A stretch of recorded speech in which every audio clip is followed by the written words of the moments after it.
ఓం నమో నారాయణాయ. ఓం నమ శివాయ. కార్తీక పురాణము 12వ అధ్యాయము. కార్తీక ద్వాదశి ప్రశస్తి. జనక మహారాజా, కార్తీక మాస విధులు, వాటి గొప్పతనాల గురించి నీకు తెలియజెప్పాను. ఆరాధనలు, ఉత్సవాలు, దాన ధర్మాలు అత్యంత ఫలప్రదమని వివరించాను. ఈ నెలలోని రోజులు ఒకరోజును మించి ఒకరోజు చాలా గొప్పవైన రోజులు. సోమ మంగళవారాలు చక్కనైన ఫలితాన్ని అందిస్తాయి. కార్తీక శనిత్రయోదశి సోమ మంగళవారాల కన్నా మిక్కిలి ఫలప్రదము. శనిత్రయోదశి కన్నా కార్తీక పౌర్ణమి అత్యంత ఫలదాయకము. కార్తీక పాడ్యమి కన్నా ఏకాదశి, కార్తీక ఏకాదశి కన్నా ద్వాదశి అనేక రెట్లు ఫలితాన్ని కలుగజేస్తాయి. బహుళ ఏకాదశి నాడు ఉపవాసం ఉండి కార్తీక ద్వాదశి పారాయణము వల్ల అనేక బ్రాహ్మణ సమారాధనలు చేసిన ఫలితాన్ని కలుగజేస్తాయి. అంతేకాదు, గంగానదీ తీరాన గ్రహణము నాడు అనేక వేల బ్రాహ్మణులకు సంతర్పణ చేసిన ఫలితం సిద్ధిస్తుంది. పుణ్యప్రదమైన తిథులలో చేయు సంతర్పణాలన్నింటికన్నా ద్వాదశి నాడు చేయు సంతర్పణలిచ్చే ఫలితము అనంతము. ఆనాడు శ్రీమన్నారాయణుడు నిద్రలేచే రోజు, ఆయనకు అత్యంత ప్రీతిపాత్రమైన రోజు. ఆనాడు కనీసం ఒక్కనికి అన్నదానం చేసిన విష్ణు సాయుధ్యాన్ని కలుగజేస్తుంది. ఆనాడు చేసే ధనదానం సద్ధర్మదానం అవుతుంది. ఆనాడు గోదానం చేస్తే ఆ గోవుకు ఉన్న రోమాలెన్నో అన్ని సంవత్సరాలు సర్వాధిపత్యం లభిస్తుంది. ఈ ద్వాదశి రోజున వస్త్రదానం చేసినా, దీపదానం చేసినా జన్మాంతరాల పాపాలు నశిస్తాయి. దక్షిణ తాంబూలాలతో యజ్ఞోపవీతం దానం చేస్తే ఇహపర సుఖాలు సంప్రాప్తిస్తాయి. తులసిని గాని సాలగ్రామాన్ని గాని దానం చేస్తే చతుస్సముద్ర వేలావలయిత భూమిని దానం చేసిన సత్ఫలితం సమకూరుతుంది. రాజర్షి, ఇందుకు సంబంధించిన ఇతిహాసాన్ని వివరిస్తాను, ఆలకించుము. పావన గోదావరి నదీ తీరాన ఒక వైశ్యుడు ఉండేవాడు.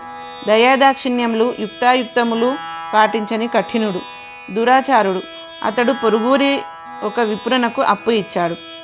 గడువు నాటికి విప్రుడు డబ్బు చెల్లించనందున శెట్టి అతని వద్దకు వెళ్ళి సొమ్ము ఇవ్వవలసిందని నిర్బంధించాడు. ఆ విప్రుడు మరికొంత గడువు కోరాడు.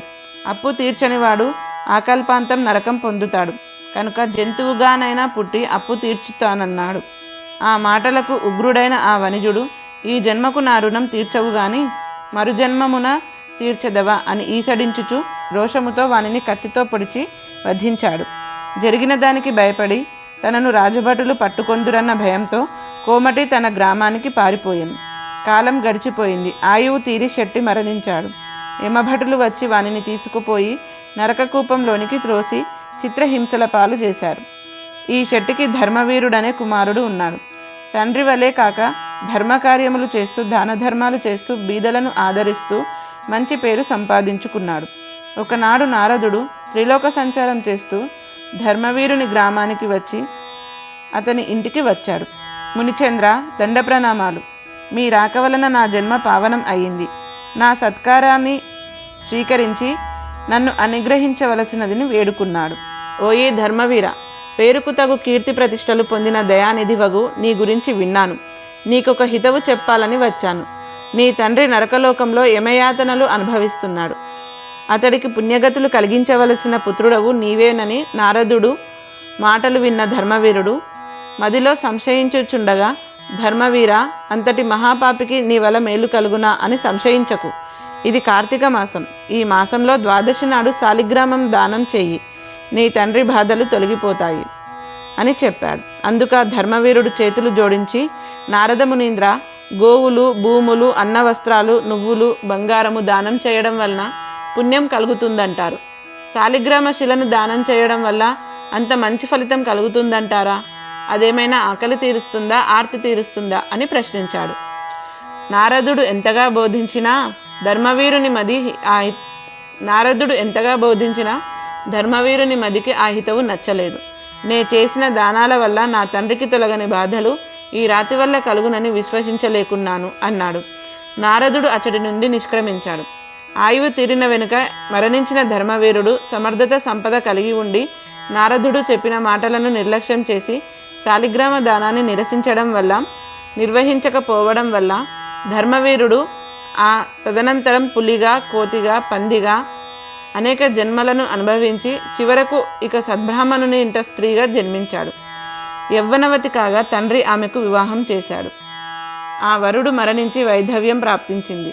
తండ్రి యోచించి తర్కించి మనోనేత్రంతో సందర్శించి శాలిగ్రామ దానం చేయక నిరసించిన కారణంగా ఇప్పుడు ఈ ఉపద్రవం కలిగిందని గ్రహించాడు. వెనువెంటనే కార్తీక సోమవారం నాడు కూతురి చేత కార్తీక పూజ చేయించి శాలిగ్రామ దానం చేయించాడు. సత్ఫలితంగా పురాకృత దోషం నశించి ఆమె భర్త సజీవుడు అయ్యాడు. ఆమె తండ్రి పూర్వజన్మమందరి నరక బాధల నుండి విముక్తుడయ్యాడు. ఆ తదుపరి ధర్మవీరుడు ఒక సద్బ్రాహ్మణుని ఇంట కుమారుడై జన్మించి ప్రతి కార్తీక మాసంలో శాలిగ్రామ దానాలు నిష్ఠగా చేస్తూ పుణ్యసంపన్నుడై ముక్తిని పొందాడు. ఓం నమో నారాయణాయ. ఓం నమః శివాయ.